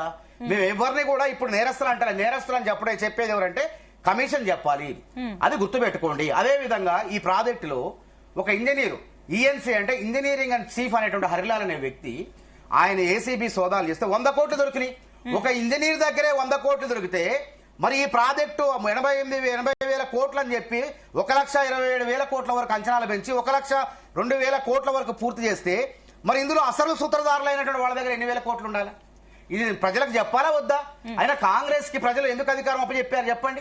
కాంగ్రెస్ బీఆర్ఎస్ పార్టీ అవినీతిని వెలికి తీస్తాం, గతంలో నాయకుల్ని శిక్షిస్తాం అంటే మమ్మల్ని నమ్మి మా కోట్లేసి అధికారం. వినోద్ గారు ఒక కమెంట్ వేశారు, ఇప్పుడు సరే వాళ్ళు 80,000 పై చిలుక బడ్జెట్ పెట్టుకున్నా దానికి 3 1,00,000 పై చిలుక అయింది. కానీ మీరు అన్నట్లు 1,00,000 కోట్లు అంటే అవినీతి జరిగితే అక్కడ డ్యామ్ ఎక్కడిది? ఇందాక చెప్పే 1,00,000 కోట్లు అంటే 1,00,000 కోట్ల అవినీతి జరగదు. అందులో సుమారు 40,000 కోట్ల, 30,000 కోట్ల, 50,000 కోట్ల అవినీతి జరుగుతుంది. కాబట్టి ఎందుకంటే రాసి రకం పనులు కనపడతానే అక్కడ. ఇప్పుడు ఆ ప్రాజెక్ట్ నేను చెప్పింది ఎన్డీఎస్సీ 1,00,000 కోట్ల అవినీతి జరిగిన ధరణిలో మరి ఎందుకు మీరు విచారణ చేస్తలేరు ధరణి మీద? జగన్మోహన్ రెడ్డి గారి కేసులో కూడా అంటానికి 1,00,000 కోట్ల అవినీతి జరిగింది అన్నారు అప్పుడు. కానీ వాస్తవంగా సిబిఐ చెప్పండి, సిబిఐ తేల్చింది ఎంత? ప్రొఫెసర్ గారు కొంచెం సమయం పాటించండి. సిబిఐ తేల్చింది ఎంత అంటే 40,000 కోట్లే. ఆ కేసు విచారణ జరుగుతుంది. గాలి జనార్దన్ రెడ్డి కేసులో ఆయన రాజకీయ నాయకుడు, పెద్ద అన్ని ప్రభావితం చేయగలిగేవాడు గాలి జనార్దన్ రెడ్డి. ఆ కేసులో కూడా శిక్ష పడింది. కాబట్టి ఇక్కడ విచారణ అనేది జరిగిన తర్వాత ఎన్ని కోట్లు అనేది మనంగా చెప్పేది. మేమందరూ కూడా నోటి మాటతో రాజకీయంగా 1,00,000 కోట్లతో నిర్మించారు. అందులో కొన్ని వేల కోట్ల అవినీతి జరిగింది. ఆ ఎన్ని వేల కోట్లు, 10,000 కోట్ల, 20,000 కోట్ల అని తేల్చాల్సింది. ఆ నాసిరకం పనులు ఎందుకు కక్కుర్తిపడ్డారు? ఏం తక్కువైంది? భూసార నేను చెప్పింది కదా, ఎన్డీఎస్సీ అంటే నేషనల్ డ్యామ్ సేఫ్టీ అథారిటీ వాళ్ళు భూసార పరీక్షలు లేకుండా, భూభౌతిక పరీక్షలు లేకుండా, ఒకవేళ ఇంజనీర్లు ఒక చోట కట్టమంటే కేసీఆర్ గారు ఇంకో చోట కట్టమంటే ఈ తప్పిదాలు జరిగినాయి అని చెప్పేసి వాళ్ళంతా చేతులు ఎత్తేశారు. ఇది శాస్త్రీయబద్ధ న్యాయసమ్మతంగా సాక్ష్యాలతో ఉన్నటువంటి అంశం ఇది. ఇందులో ఎవరు కూడా తప్పించుకోలేరు. కాబట్టి నేరస్తులు, నేరం ఎంత అవినీతి జరిగింది అనేది రేపో మాపో ఆ ముగ్గురిని కూడా విచారించిన తర్వాత ఆ పినాకిని చంద్రఘోష్ కమిటీ వాళ్ళు, కమిషన్ వారు ప్రజల ముందు పెడతారు. ఓకే అండి. ఎస్ ప్రకాష్ రెడ్డి గారు, ఇందాక మానవతరాయ్ గారు క్లియర్ గా చెప్పడం జరిగింది, తుమ్మల, జూపల్లి, కడియం వాళ్ళ పాత్రే లేదు, వాళ్ళ ప్రమేయం లేనప్పుడు వాళ్ళకి ఎందుకు అని. మరి లేనప్పుడు ఈటెల రాజేందర్ ఎందుకు వాళ్ళ పేర్లను ప్రస్తావించారు? ఎస్ మీ ఆడియో మ్యూట్ లో ఉన్నట్టుందండి ప్రకాష్ రెడ్డి గారు. ఈటల రాజేందర్ పేరు ఎందుకు వచ్చిందో వాళ్ళది కూడా అందుకు వస్తుంది. ఇంతకుముందే చెప్పిన పార్లమెంటరీ వ్యవస్థలో మన పర్టికులర్ మన ప్రజాస్వామ్య వ్యవస్థలో మన రాజ్యాంగం ప్రకారం క్యాబినెట్ ఈస్ ఫైనల్. క్యాబినెట్ లో హెడ్ ఆఫ్ ది క్యాబినెట్ ముఖ్యమంత్రి గారు ఉంటారు తప్ప ఇప్పుడు సెక్రటరీలు ఫైనల్, చీఫ్ సెక్రటరీ ఉంటాడు. అట్లాగే ఇది కూడా అంతే, సిస్టమ్ అంతే. కాబట్టి డెమోక్రాటిక్ ప్రాసెస్ లో ప్రజాస్వామ్య ఈ రాజ్యాంగం ప్రకారం ప్రొసీజర్ ఇస్తే సరే కమిషన్ ఏం చేస్తానేది సంగతి తర్వాత. నేను ఇంకొక ప్రశ్న లేవనెత్తాను అనుకుంటాను మేడం. ఇంతకుముందు టిఆర్ఎస్ నాయకులు కూడా ఒక మాట చెప్పారు. ఒకవేళ ఈ కమిషన్ యొక్క టర్మ్స్ అండ్ రెఫరెన్సెస్ లో ఒక ఈ 2014 తర్వాత కాకుండా 2004 నుంచి కూడా ఇచ్చంపల్లి ప్రాణహిత చేవల్ల ప్రాజెక్ట్ ను కూడా, ఇచ్చంపల్లి కాదు ప్రాణహిత చేవల్ల ప్రాజెక్ట్ విషయంలో కూడా, తవ్వకాల విషయంలో కూడా ఆ కమిషన్ ఎక్స్టెండ్ చేస్తే మీవి కూడా బయట వస్తాయి కదా, అది కూడా రెఫరెన్స్ చేసి బయట తీయవచ్చు కదా. ప్రకాష్ రెడ్డి గారు సమాధానం చెప్పొచ్చా? అంబేద్కర్ ప్రాణహిత చేవెళ్ల వినండి, అంబేద్కర్ ప్రాణహిత చేవెళ్ల ప్రాజెక్టులో 70 కిలోమీటర్ల వరకు కాలువలు దూవిన తర్వాత 1600 కోట్లు ఖర్చు పెట్టిన తర్వాత కేసీఆర్ గారు వచ్చి 38,000 కోట్లే, 17,000 కోట్ల నుంచి దాని అంచనాలు 38,000 కోట్లు పెట్టారు. దాని 16 లక్షల ఎకరాలకు ఇదే నల్గొండ వరకు కూడా నీళ్లు వస్తాయి, హైదరాబాద్ కు తాగునీళ్లు వస్తాయి. కాకపోతే కేసీఆర్ గారు స్వలాభం కోసం ఇప్పుడు కేంద్ర ప్రభుత్వం జాతీయ హోదా అడగకుండా, జాతీయ హోదా అడిగితే కేంద్ర ప్రభుత్వంలో జాతీయ హోదా ఇస్తే కమిషన్లతో ఈ ప్రాజెక్టును జేబులో వేసుకోవటం కాదని సాధ్యపడదని దురుద్దేశంతో దుర్బుద్ధితో ఎత్తిపోతల పథకం కూడా కాదు ఇది, తిప్పిపోతల పథకం. ఒక దాంట్లో ఎల్లంపల్లి శ్రీపాద్ అంటే మన కాంగ్రెస్ హయాంలో కట్టినటువంటి ప్రాజెక్టుల్లోకి నీళ్లు మళ్లించి ఎత్తిపోసి అందులోంచి తిప్పిపోయాలి దీన్ని. కాబట్టి ఇది అసలు ఇది ఏంటంటే అది ఆచరణ సాధ్యం కానటువంటి ప్రాజెక్ట్ ఇది. దాన్ని ఏంటంటే ఆయన కొండపోచమ్మ మల్లన్న సాగర్ ఆయన ఫామ్ హౌస్ మీద నీళ్లు రప్పించుకోవడం కోసం 46,000 కోట్లు ఏడాది ఖర్చు పెట్టైనా సరే 46,000 కోట్లు అంటే ఏంది? ఎన్ని సంక్షేమ పథకాలు అమలైతే ఈ రాష్ట్రంలో, ఎంతమంది పేదవాళ్ళని ప్రయోజకులు ధనికులు చేయవచ్చు. ప్రకాష్ రెడ్డి గారు 10 ఏళ్ళు వాళ్ళు ఏం చేశారు? మాట్లాడివ్వండి ప్రకాష్ రెడ్డి గారు. 2004 నుంచి 2014 వరకు ప్రాణహిత చేవెళ్ల ప్రాజెక్టు విషయంలో మొబిలైజేషన్ అడ్వాన్స్ ఇచ్చారని మిగతా ఆరోపణలు కూడా ఉన్నాయి. దాంతో పాటు నేను మళ్ళీ చెప్తాను, అందుకోసం ఈ కమిషన్ ఒకవేళ నిజాలు తేల్చాలనుకుంటే అక్కడ నుంచి కూడా తెలిస్తే ఇంకా మంచి. ఎందుకంటే ఆ కాలువలు ఉపయోగించలేదా? ఉదాహరణకు చెప్తున్నా, హైదరాబాద్ కు 35 టీఎంసీల నీళ్లు ఇప్పుడు కాళేశ్వరం గోదావరి నుంచి వస్తున్నటువంటి వాటర్ లో రాజశేఖర రెడ్డి కాలంలోనే పైప్ లైన్ అంతా వేసినారు. అది కూడా ఇప్పుడు ప్రాణహిత చివరిలో భాగం ఇప్పుడున్నటువంటి దీంట్లో కాళేశ్వరంలో భాగమైంది. కాబట్టి ఇవన్నీ కూడా తేల్చాలంటే ఆ కమిషన్ యొక్క టర్మ్స్ అండ్ రెఫరెన్సెస్ లో 2014 నుంచి కాకుండా 2010 నుంచి మొత్తం కాళేశ్వరం కాకుండా పాత ప్రాజెక్టులు పెడితే నీకు నిజాలు కూడా బయటకు వస్తాయి కదా. ఎస్, సచ్చీలంగా బయటకు వస్తే మంచిదే కదా. కాంగ్రెస్ పార్టీ బాగా చేసింది, టీఆర్ఎస్ తప్పు చేసిందని బయటకు రిజాల్వ్ వస్తే మంచిదే కదా అనేది నా అభిప్రాయం మేడం. అంతే, అది చేస్తారా చేయరాదు వాళ్ళ ఇష్టం, అది వాళ్ళ ప్రజల ముందు కనపడుతుంటుంది. నెంబర్ 1. నెంబర్ 2, నేను ఇంకొక విషయం కూడా చెప్తాను మేడం. ప్రాణహిత చేవల్ల మన కాళేశ్వరం ప్రాజెక్టు విషయంలో, లిఫ్ట్ ఇరిగేషన్ విషయంలో అందుకోసమే మేము ఇంతకంటే ముందు ఒక అడుగు ముందుకేసి మీరు ఇంతకుముందు చెప్తారు 2015లో జరిగిందని. 2015లో ఎంత జరుగుతున్నప్పుడు 2004లో మళ్ళీ నేను ఎందుకోసం చెప్తాను, 2004లో కాంగ్రెస్ పార్టీ కాలంలో 2 రాష్ట్ర మంత్రులు కూడా అందుట్లో కేబినెట్ మంత్రులే మేడం. కాంగ్రెస్ ప్రభుత్వం, రాజశేఖర రెడ్డి గారి ప్రభుత్వం 2 సంవత్సరాల తర్వాత రాజీనామా చేశారు, అది వేరే విషయం. కానీ నేనేమంటే అప్పుడు కూడా మరి పార్ట్ ఆఫ్ ది గవర్నమెంటే కదా బీఆర్ఎస్ పార్టీ. అప్పుడున్నటువంటి కాంగ్రెస్ ప్రభుత్వంలో భాగస్వాములే కదా. కేసీఆర్ గారు మన్మోహన్ సింగ్ ప్రభుత్వంలో భాగస్వామే కదా. మరి ఇవన్నీ కూడా ఎట్లా అప్రూవల్ అయినాయి అప్పుడు కాంగ్రెస్ ప్రభుత్వంలో? అది కూడా ఈ రోజు రెఫరెన్స్ చేస్తే మంచిగా నా అభిప్రాయము. ఈ ప్రాణహిత చేవెళ్ల ప్రాజెక్టు పోయి కాళేశ్వరం ప్రాజెక్టు వచ్చిన తర్వాత అప్పుడు 35,000 కోట్లు అంటే తక్కువేం కాదు మేడం. అప్పుడు 35,000 కోట్లు అంటే ఇన్ఫ్లేషన్ వాల్యూ క్యాలిక్యులేట్ చేసుకుంటే అలా మళ్ళీ 2 లక్షల కోట్లు అవుతుంది, తక్కువేం కాదు ఆ డబ్బు కూడా. అప్పటికి అలాంటి చాలా ఎక్కువ డబ్బు, ఇప్పటికి ఇది ఎక్కువ డబ్బు కావచ్చు. నెంబర్ 3, అన్నిటికంటే ఇంపార్టెంట్ ఏంటంటే కాళేశ్వరం ప్రాజెక్టు విషయంలో కూడా మేము చాలా సందర్భాల్లో చెప్పినాం, ఇది కాస్ట్ బెనిఫిట్ రేషియో కనుక తీస్తే మీరు పెడుతున్న ఖర్చుకి వస్తున్న లాభానికి చాలా పొంతన ఎక్కడ లేదు, ప్రజాధనం దుర్వినియోగం అవుతుందని. కాకపోతే ప్రభుత్వాలు మనం ప్రతిపక్షంగా కేసీఆర్ గారు అసెంబ్లీలో ప్రజెంటేషన్ ఇచ్చినాడు, పెద్ద ప్రజెంటేషన్. ఆ ప్రజెంటేషన్ లో గోదావరి నది మీద ఎక్కడెక్కడ ప్రాజెక్టులు కట్టొచ్చు అన్నాడు. ఇంకా వాళ్ళ మేనిఫెస్టోలో అనేక ప్రాజెక్టుల పేర్లు చెప్పినాడు, కానీ అవి అమల్లోకి రాలేదు, రావు కూడా. ఇప్పుడే దాని అంత అవకాశం కూడా లేదు. కాబట్టి ఈ విచారణ మొత్తాన్ని కూడా కేబినెట్ బాధ్యతలుగా చేసి కేబినెట్ గా మీరు విచారణ చేస్తారా, లేదు ఒక వ్యక్తుల మీద విచారణ చేస్తారా? అది కూడా చివరి టేల్ end of the commission report అంటే ఇంకా 2 నెలలు మాత్రమే ఎక్స్టెండ్ చేశారు ఇప్పుడు కమిషన్ యొక్క కాల పరిమితిని. ఆ 2 నెలలు అంటే మే, జూన్, జూలై వరకు ఎక్స్టెండ్ చేశారు. ఈ జూన్, జూలై లోపల కాంగ్రెస్ ఏమైనా తేలుస్తుందా ఈ కమిషన్? లేకపోతే అది కూడా మళ్ళీ అన్ని కమిషన్ లా ఇది కూడా కమిషన్ అయిపోతుందా తెలియదు. చూద్దాం, అది ఇంకా సమయం కోసం వెయిట్ చేద్దాం. అంటే ఈ 2 నెలల్లో మే 5వ తారీఖు నాడు పిలిచారు, ఇంకా రాజేందర్ గారికి అయితే ఇంకా రాలేదు. వస్తే తప్పకుండా కమిషన్ ముందు పోవాలి, రాజ్యాంగం ప్రకారం పోవాలి, వారి యొక్క అభిప్రాయాన్ని చెప్పాలి, వారికి గుర్తున్నటువంటి విషయాలన్నీ కూడా చెప్పాలి. విచారణలో కమిషన్ ఏం తెలిస్తే దాన్ని కూడా అందరం బాధ్యత వహించాలి. దాని మీద కోర్టు ఎట్లా ఉంటుంది, ఈ విచారణ జరిగే దాంట్లో కోర్టుకు ఎట్లా పోతారు. కాబట్టి విచారణ జరిగేటువంటి పద్ధతిని చూద్దాం మేడం. ఓకే అండి. ఎస్ విజయ్ కుమార్ గారు, సో ఏం చెప్తారు? నిన్నటి వరకు నోటీసులు రాలేదన్నారు, ఓన్లీ మాటలు తప్ప చేతలు లేవన్నారు. తర్వాత నోటీసులు వచ్చాయి, మరి తర్వాత ఇప్పుడు కేసీఆర్ విచారణకు వెళ్తారా లేదా ఏంటి, ఏం చెప్తారు? ఆయన ఎందుకు ఆందోళనలు చేస్తున్నారు బీఆర్ఎస్ నేతలు నోటీసులు వెళ్తే? ఎక్కడ ఆందోళన చేస్తున్నారండి? జరిగింది అనుకుంటా.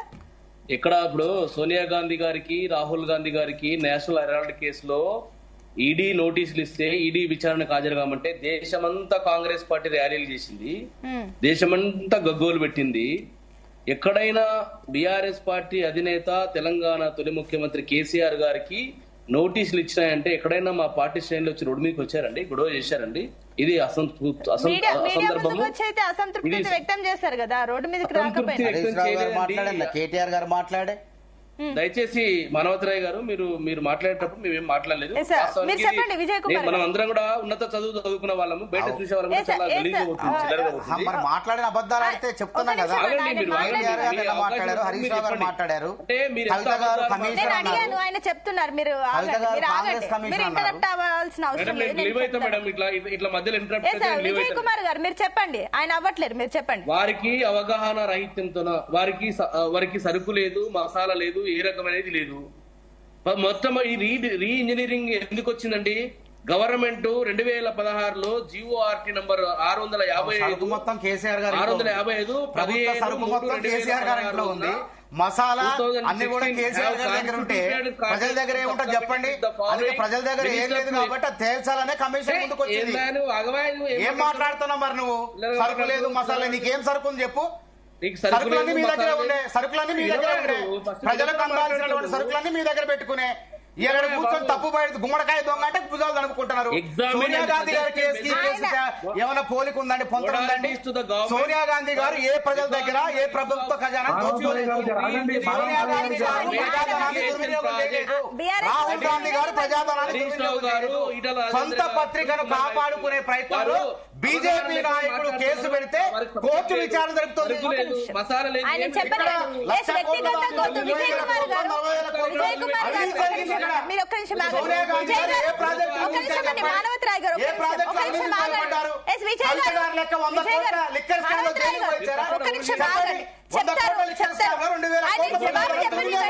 జవాబు కేసులో ఏ ప్రజాధనం దుర్వినియోగం కాలేదు, ఏ ప్రజల ఆస్తి నష్టపోలేదు, ఏ ప్రభుత్వ ఖజానాకు దెబ్బ తగలేదు. సొంత పత్రికను కాపాడుకోవడం కోసం 90 కోట్లు అప్పిస్తే ఆ 90 కోట్లు అప్పించిన నేరం అని చెప్పి వాళ్ళు కేసు పెట్టి బీజేపీ వాళ్ళు కేసు పెట్టారు. దాని గురించి దానికి దీనికి హరిశ్చంద్ర లెక్క మాట్లాడుతున్నారు. విజయ్ కుమార్ గారు మీరు పర్సనల్ గా వద్దు, నేను అడిగిన దానికి ఆన్సర్ చేయండి. విజయ్ కుమార్ గారు మీరు పాయింట్ చెప్పండి ప్లీజ్.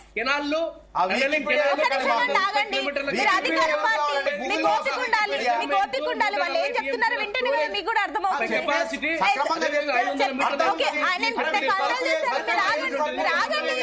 చెప్పారు కదా,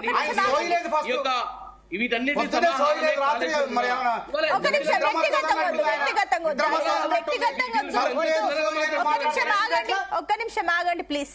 ఎస్ విజయ్ కుమార్ గారు పర్సనల్ గా మాత్రం అస్సలు వద్దు ప్లీజ్, మీరు టాపిక్ మాట్లాడండి దయచేసి.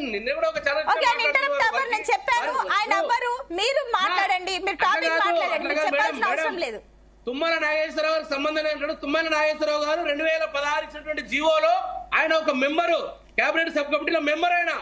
ఆయన వాళ్ళందరూ ఇచ్చినటువంటి ఒక నివేదిక ఆధారంగానే తెలంగాణ రాష్ట్ర ప్రభుత్వం కేసీఆర్ గారి నేతృత్వంలో ఒక నిర్ణయం తీసుకొని ఈ రోజు ఈ తెలంగాణ రాష్ట్రంలో ప్రాజెక్టుల రీడిజైనింగ్ చేసిన దానికి కారణం ఏంది? ఆ కేబినెట్ సబ్ కమిటీ ఇచ్చినటువంటి ఒక నివేదిక ఆధారంగానే ఆ రోజు కాళేశ్వరం ప్రాజెక్ట్ తీసుకొచ్చారు. మరి అది కూడా తెలుసుకోకుండా మాట్లాడితే ఎవరు చెప్పాలి సమాధానం దానికి? ఎందుకు సమాధానం చెప్తారు ఇట్లా? ఈ రోజు పీసీ ఘోష్ కమిషన్ వేశారండి. 2024 మార్చి 14 తారీఖు ఇస్తున్న జీవో నంబర్ 6 ఈ జీవో నంబర్ 6లో ఏం చెప్పారు? 100 రోజుల టర్మ్స్ పెట్టారు. ఇవాళ TOR పెట్టారు, టర్మ్స్ ఆఫ్ రెఫరెన్స్ పెట్టి ఏం చేశారు? 100 రోజుల్లో నివేదిక ఇవ్వాలని చెప్పారు. 100 రోజులు వెళ్ళి 2014లో 2024లో ఇచ్చినటువంటి జీవో 7 సార్లు ఎక్స్టెన్షన్ చేసి ఇవాళ ఎందుకండి ప్రజలని ఇలా పక్కదారి పట్టిస్తారు ఇవాళ మీరు? ఇది పీసీ గోల్స్ కాదు, ప్రదేశ్ కాంగ్రెస్ గోల్స్ కమిషన్. ఇది పీసీ గోల్స్ కాదైనా ప్రదేశ్ కాంగ్రెస్ కమిషన్. ఇది కాళేశ్వరం కమిషన్ కాదు, ఇది కాంగ్రెస్ కమిషన్. ఇది కాంగ్రెస్ కమిషన్. ఇవాళ కాంగ్రెస్ కమిషన్ ఏం చేయాలి? ఎలా చిత్తశుద్ధి ఉంటే కాంగ్రెస్ ప్రభుత్వంలో ఉన్నటువంటి అవినీతి ప్రాజెక్టుల మీద, కాంగ్రెస్ ప్రభుత్వంలో ఇచ్చినటువంటి జలయజ్ఞం ధనయజ్ఞంలో కూడా ఎస్ఎల్బిసి మీద కావచ్చు, పెద్ద కావచ్చు, రిటైనింగ్ సుంకిశాల రిటైనింగ్ వాళ్ళు కావచ్చు, అదేవిధంగా నెట్టెప్పాడు కావచ్చు, కలవకుర్తి కావచ్చు, భీమా కావచ్చు, ఈ వీటన్నిటి ప్రాజెక్టులో జరిగిన అవినీతి మీద విచారణకి ఆదేశించే దమ్ము ధైర్యం ఈ కాంగ్రెస్ ప్రభుత్వానికి ఉందని అడుగుతా ఉన్నాను వాళ్ళని. ఎందుకంటే మాటలు మస్తు మాట్లాడొచ్చండి, చేతులకు వచ్చేవరకు చాలా చాలా చాలా అడ్డంకులు వస్తాయి. ఇవాళ నేనేమంటున్నంటే ఇవాళ పాలమూరు రంగారెడ్డి లిఫ్ట్ ఇరిగేషన్ లో పాలమూరు రంగారెడ్డి 90% పనులు పూర్తయి. ఇవాళ పాలమూరు నుంచి వచ్చినటువంటి ఒక పెద్ద మనిషి ముఖ్యమంత్రి గారు రేవంత్ రెడ్డి గారు 10% పనులు పూర్తి చేస్తే ఈ రోజు పాలమూరులో దాదాపుగా లక్షల ఎకరాలకు నీళ్లు పారించేటువంటి అవకాశం ఉంది, త్రాగునీటి వచ్చే అవకాశం ఉంది. కానీ ఈ ప్రభుత్వం వచ్చిన తర్వాత 17 మాసాలు పూర్తయిందండి. ఒక్కటంటే ఒక తట్టడి మట్టి కూడా మిగిలిపోయినటువంటి వర్క్లను చేయలేదండి. ఇవాళ చెప్తారండి ఇవాళ కొడంగల్ లిఫ్ట్ ఇరిగేషన్ లో రాఘవ కంపెనీకి, మెగా కంపెనీకి కేక్ కట్ చేసుకొని ఇవాళ 5,000 కోట్ల వరకు చేసుకొని కేక్ కట్ చేసుకొని ఇవాళ పెద్ద ఎత్తున నీ ప్రభుత్వంలో ఉన్నటువంటి మంత్రి పొంగులేటి శ్రీనివాసరెడ్డి రాఘవ కన్స్ట్రక్షన్ కి ఈ రోజు టెండర్లు వచ్చే విధంగా ఈ రోజు రేవంత్ రెడ్డి గారు చేస్తున్నటువంటి ఇది కాదండి అవినీతి మాట్లాడుతున్నారండి. వాళ్ళ అవినీతి ఎవరు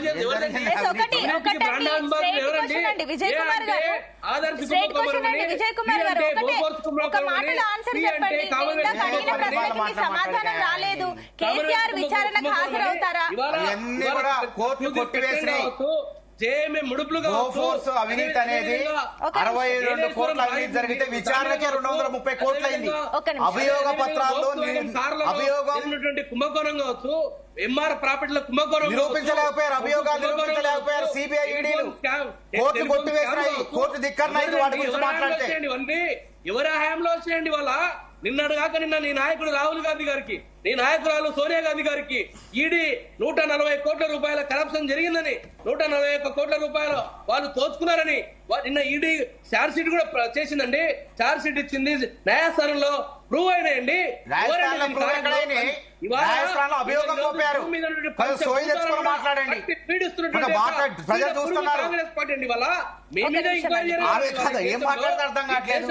పక్కన మా కర్ణాటక రాష్ట్రంలో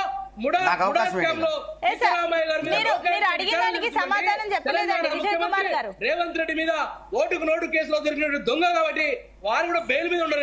ఒకటి విజయ్ కుమార్ గారు, అవినీతి జరగలేదు, కేవలం కక్ష సాధింపు అని మీరు అంటున్నారు కాబట్టి నిజంగా కక్ష సాధింపు అయితే విచారణకు వెళ్ళడానికి ఏంటి ప్రాబ్లం చెప్పండి? విచారణకు హాజరు కావాలన్నా హాజరు కావద్దనేది మా పార్టీ నిర్ణయము, మా నాయకుడు తీసుకుంటున్న నిర్ణయము.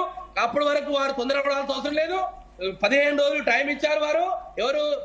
ప్రదేశ్ కాంగ్రెస్ కమిషన్ ఇచ్చింది.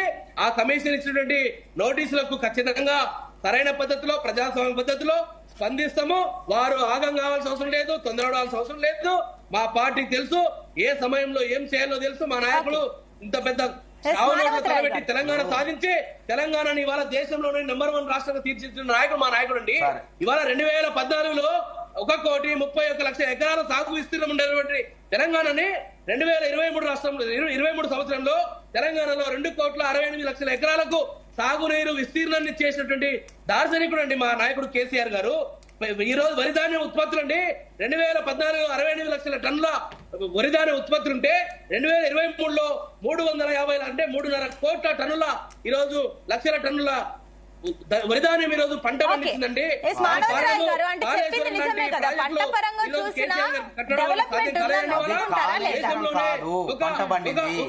కాంగ్రెస్ హయాంలో నిర్మితమైనటువంటి ప్రాజెక్టుల రూపంలో అది నిజం నిరూపణ అయింది. కాళేశ్వరం ప్రాజెక్టులో చుక్క నీరు లేకపోయినా ఈ రోజు 2,80,00,000 మెట్రిక్ టన్నుల పంట దిగుబడి అయితే 66 లక్షల ఎకరాల పంట పొలాల్లో అయింది. ఆ రోజు వాళ్ళంతా కాళేశ్వరం లేకుండా ఎట్లయిందంటాను, మరి కాళేశ్వరం పూర్తి కాకముందు ఎట్లయిందంటాను. కాబట్టి ఇవన్నీ కూడా అబద్ధాలతో 10 ఏళ్లు రాజ్యం వేలారు. ఇలా కృష్ణా జలాల గురించి మాట్లాడదు. ఎంత ద్రోహం చేశారండి ఇలా. దక్షిణ తెలంగాణను ఎండబెట్టి ఉత్తర తెలంగాణ కాళేశ్వరం అని చెప్పి ప్రజాధనం మొత్తం దుర్వినియోగం చేశారు. ఇలా కృష్ణా జలాలు 70% తెలంగాణ నుంచి పారుతుంటే కృష్ణా జలాల నీళ్లను వినియోగించుకోలేక ఇలా సీమాంధ్రకు అప్పచెప్పినటువంటి నీచమైన చరిత్ర వాళ్ళది. ఇలా ఆ రోజు 811 టీఎంసీ ఉమ్మడి రాష్ట్రంలో మన వాటా, ఉమ్మడి రాష్ట్రంలో కృష్ణా జలాల వాటా మనకి ఆంధ్రప్రదేశ్ కి 511 టీఎంసీలు అప్పచెప్పి తెలంగాణకు 299 టీఎంసీలకి ఒప్పుకొని వచ్చినటువంటి వీళ్ళు ద్రోహులు. వీళ్ళు తెలంగాణ ద్రోహులు. వీళ్ళకి మాట్లాడే అర్హత ఉందా చెప్పండి? నైతిక అర్హత ఉందా అంటున్నా. ఇలా తెలంగాణ కృష్ణా జలాలను ఉపయోగించుకోలేదు. అదే విధంగా దక్షిణ తెలంగాణలో ఉన్న పాలమూరు, రంగారెడ్డి, నెట్టింపాడు ఈ ప్రాజెక్టులు నిర్లక్ష్యం చేశారు. కాళేశ్వరం ప్రాజెక్టుకే ప్రజాధనాన్ని తగలబెట్టడం మూలంగా ఇలా కేసీఆర్ దుబారా మూలంగా తెలంగాణ దివాలా తీసిందన్నది మాత్రం కేసీఆర్ గారి చేతుల్లో తెలంగాణ ప్రభుత్వం ఏర్పడిన తర్వాత వారి చేతుల్లో పెట్టి 16,000 కోట్ల బడ్జెట్తో ఈ రాష్ట్రాన్ని కేసీఆర్ గారు 72,000 కోట్ల వారి చేతుల్లో పెట్టి రైతు రాష్ట్రాన్ని అప్పుల కుప్పగా మార్చినటువంటి మరి పరిపాలన మాట్లాడితే వచ్చిన ప్రతి ఒక్కరు అప్పులు చేసి వెళ్తారు. ఒక నిమిషం ఆగండి. భావ ఉద్వేగాలు సెంటిమెంట్ రగిల్చి పాలించే ఉద్రేకవేత్తలు ప్రకాష్ రెడ్డి గారు ఒక నిమిషం అండి. మానవతి రాయ్ గారు ప్లీజ్ వెయిట్. ప్రకాష్ రెడ్డి గారు ఫైనల్ కమిషన్ ఒక నిమిషం ఆగండి. టైం లేదు. ప్రకాష్ రెడ్డి గారు మాట్లాడిన తర్వాత వాళ్ళ తర్వాత మీరు మాట్లాడే టైం ఉంటే మిగిలిన వాళ్ళకి టైం ఇవ్వాలి కదా. ఒక నిమిషం ఆగండి. లేదు ఆగండి. మిగిలిన వాళ్ళకి కూడా టైం ఇవ్వాలి కదా. లేదు ఒక నిమిషం ఆగండి. ఒక నిమిషం మానవతి రాయ్ గారు కేంద్ర మంత్రికి రాజా ఒక నిమిషం అన్ని తెలుసు, ప్రజలు అన్ని గమనిస్తున్నారు. ఎక్స్ప్లెయిన్ చేయాల్సిన అవసరం లేదు దాని గురించి అంత పర్టికులర్ గా. ఒక నిమిషం ఆగండి, మీరు ఆగండి. ఎస్ ప్రకాష్ రెడ్డి గారు మీ ఫైనల్ కమెంట్స్ ఏంటి? మేడం, నేను టిఆర్ఎస్ నాయకులు చెప్పిన విషయాన్ని కొంచెం కాంట్రడిక్ట్ చేస్తాను. నేను మొత్తం కాళేశ్వరం ప్రాజెక్టు యొక్క కెపాసిటీ వాళ్ళ లెక్క ప్రకారం హరీష్ రావు గారు రాష్ట్ర శాసనసభకు ఇచ్చిన లెక్క ప్రకారం 2,207 టీఎంసీల నీళ్లు మేడం. అందులో వ్యవసాయానికి ఇస్తున్నది 144 టీఎంసీలు. వాళ్ళు ఇచ్చిన రిపోర్ట్, నాది కాదు అది. 144 టీఎంసీలు అంటే మెట్ట పంట అంటే వ్యవసాయం అంటే వరి కాకుండా ఆరుతడులు పండించితేనే 14 లక్షల ఎకరాలకు నీళ్ళు వస్తాయి మేడం. ఆరుతడి పంటలు అయితే వరికి అయితే 10 లక్షల ఎకరాల కంటే ఎక్కువ నీళ్ళు. మొత్తం కాళేశ్వరం ప్రాజెక్ట్ అంటే దాని కింద 20 ప్రాజెక్టులు మేడం. కొండపైచమ్మ, మల్లన్న సాగర్ తో పాటు సంగమేశ్వర, బసవేశ్వరం మొదలు పెట్టి మా దగ్గర నల్గొండ జిల్లాలో ఉన్నటువంటి షామీర్పేట కిందికి వచ్చినాక గంధమల్ల వరకు అన్ని ప్రాజెక్టులు పూర్తి అయితే పారేది 10 లక్షల ఎకరాలు వరి, 14-15 లక్షల ఎకరాలు ఆరుతడి పంటలు. దానికే ప్రాజెక్ట్ కాళేశ్వరం ప్రాజెక్ట్ తోటి 3 కోట్ల ఒడ్లు పండినాయి, 2 కోట్ల రూపాయల 2 లక్షల కోట్ల ఎకరాలు చేశారంటే మొత్తం తెలంగాణ విభజన జరిగిన రోజున తెలంగాణ మొత్తం విస్తీర్ణం అడవులు, ఇండ్లు, కాలువలు, కెనాల్స్ అన్ని కలిపి 2,72 లక్షల ఎకరాల విస్తీర్ణం మేడం తెలంగాణ మొత్తం అంతే. దాంట్లో వ్యవసాయ యోగ్యమైనటువంటి భూమి 1,19 లక్షల ఎకరాలు, 1,20 లక్షల ఎకరాలు సాగైతున్న భూమి. అప్పటికే మా 2 కోట్ల ఎడికలు వచ్చినా ఈ లెక్కలన్నీ కూడా ప్రజలకు తెలుసు. లెక్కలన్నీ కూడా మన పుస్తకాలలో అన్ని ఉన్నాయి. నేను చెప్తాను లెక్కలు కాదు, ప్రభుత్వం ప్రచురించిన పుస్తకాల లెక్కలు ఇవన్నీ కూడా. మరి ఇటువంటి ఎక్కువ చెప్పడం వల్ల ఉపయోగం లేదు. బట్ ఒకటి మాత్రం పక్కా ఏంటంటే కాళేశ్వరం ప్రాజెక్టును అనేక సందర్భాల్లో ఇది కాస్ట్ బెనిఫిట్ రేషియో ఉండదని చెప్పిన తర్వాత కూడా ముందుకు పోయినారు. అంతకంటే ముందు ప్రణాళిక చేవల విషయంలో ఇదే జరిగింది. కాబట్టి అన్నిటి మీద టర్మ్స్ ఆఫ్ రెఫరెన్సెస్ లో అన్ని కలిపి తెలంగాణ సాగునీటి ప్రాజెక్టుల మీద కమిషన్ వేస్తే మంచిది. దాంతోపాటు వారు చెప్పిన ఒక విషయం మాత్రం ఆయన ఏకీభవిస్తే ఏంటంటే, మీరు కేబినెట్ సబ్ కమిటీలో ఉన్నటువంటి మిగతా వాళ్ళకు నోటీసులు ఇస్తే కేబినెట్ సబ్ కమిటీ ఈ కాళేశ్వరం ప్రాజెక్ట్ ను ఏ పద్ధతిలో ఏ విధానంలో దాంట్లో ఉన్నటువంటి చర్చలలో ఎట్లా దాన్ని అప్రూవ్ చేసింది అనేటువంటిది కూడా బయటికి రావాలని కోరుకుంటున్నారు. నిజాలు తెలంగాణ ప్రజలు తెలుసుకోవాలనుకుంటున్నారు. కాళేశ్వరం ప్రాజెక్టు లేదా ఇంకో నీటి పారుదల ప్రాజెక్టు జరిగినటువంటి అవినీతి అంతా కూడా బయటికి రావాలి. అవినీతి జరిగిందా జరగలేదా, జరిగిందా నేను ఎందుకంటే జరిగిందా జరగలేదా బయటికి రావాలి. వచ్చినప్పుడు వాస్తవాలు బయటకు వచ్చినప్పుడు నిజాలు తెలుస్తాయి. వినోద్ గారు మీ ఫైనల్ కమెంట్స్. ఇప్పుడు నేను ప్రకాష్ రెడ్డి గారితో ఏకీభవిస్తున్నామా. ఇప్పుడు చాలా స్పష్టంగా మనం ఏంటంటే 2004 నుండి జరిగిన అవినీతి ఏదైతే ఉందో అది అక్కడ నుండి 2014 నుండి తర్వాత 2023 వరకు లింక్ ఉంది. లింక్ లేకుండా ఇప్పుడు మాట్లాడడం అనేది కరెక్ట్ కాదు. ఒకటి. రెండవది, ఇవాళ ఈ రోజు కేవలం కేసీఆర్ గారు అవినీతి మాత్రమే కనబడుతుంది అనడానికి ఒక్కరిని టార్గెట్ చేయడం కరెక్ట్ కాదు. రాజకీయ కక్ష కిందకి వస్తుంది అది. క్యాబినెట్ మొత్తం బాధ్యులైనప్పుడు మొత్తం వాళ్ళకి నోటీసులు రావాలి. ఖచ్చితంగా ఇవాళ ఎవరైతే సన్నాయి నొక్కులు నొక్కుతున్నారో ఆ టిఆర్ఎస్ నుండి మళ్ళీ కాంగ్రెస్ లోకి వచ్చిన వాళ్ళు ఎవరైతే మంత్రులు అయినరో వాళ్ళు కూడా దీనికి బాధ్యత వహించాలి. వాళ్ళది కూడా ఉంది. వాళ్ళ సబ్ కమిటీలో మెంబర్లు వాళ్ళు. అటువంటప్పుడు బీజేపీలో పోయిన ఈటల రాజేందర్కి ఇచ్చినప్పుడు మళ్ళీ కాంగ్రెస్ లో వచ్చిన వాళ్ళకి వాళ్ళకెందుకు నోటీసులు ఇవ్వలేదు? వాళ్ళు బాధ్యులు కాదా ఇందులో? ఆయన బాధ్యులు అయినప్పుడు, ఒక బీజేపీలో పోయిన బాధ్యులు అయినప్పుడు కాంగ్రెస్ లో పోయిన బాధ్యులు కాదా? అంటే వీళ్ళు అంటే పార్షియాలిటీ చూపెట్టట్లేదా? అంటే కమిషన్ జోష్ గారి కమిషన్ ఘోష్ గారిది కేవలము పక్షపాతంగా ఉన్నట్టుగా కనపడతలేదా? ఘోష్ గారు నిజంగా జస్టిఫైడ్ జడ్జి అయితే వారు ఖచ్చితంగా రాజకీయాల ఖచ్చితంగా వివరించి దాంట్లో మొత్తం బాధ్యులైన వాళ్ళందరికీ నోటీస్ చేయాలి. రిపోర్ట్ తీసుకొని ఖచ్చితంగా బాధ్యులను శిక్షించాలి. మనీ రికవరీ చేయాలి. రికమెండ్ చేయాలి ఆయన. ఇప్పుడు ఘోష్ గారి కమిషన్ ఎందుకు కక్షపూరితం అయితే విచారణ సంస్థలు ఉన్నాయి, ప్రభుత్వానికి విజిలెన్స్ ఉండే, ఏసీపీ ఉండే, అధికారంలోకి వచ్చిన 2 రోజుల్లోనే విచారణ చేసేసి ఆల్రెడీ నివేదికలు ఉన్నాయి, చట్ట ప్రకారం చర్యలు తీసుకునే వాళ్ళని. ఇక్కడ ఇద్దరు నీటిపారుదల శాఖ ముఖ్యమంత్రి, నీటిపారుదల శాఖ మంత్రి, ఇక్కడ నీటిపారుదల శాఖ మంత్రి హరీష్ రావు, ముఖ్యమంత్రి, నీటిపారుదల శాఖ మంత్రి, కేటాయింపులు చేసింది ఆర్థిక శాఖ మంత్రి. కాబట్టి మినిట్స్ కూడా సేకరించారు. దానిలో భాగంగానే ఎవరు విచారణకు అర్హులని చెప్పి నోటీస్ ఇచ్చారు. ఘోష్ కమిషన్ కూడా విచారణ జరిపింది. ఎవరు విచారణ అర్హులనే వాళ్ళనే విచారణ చేస్తున్నారు. థ్యాంక్ యూ అండి అందరికి డిబేట్ లో పార్టిసిపేట్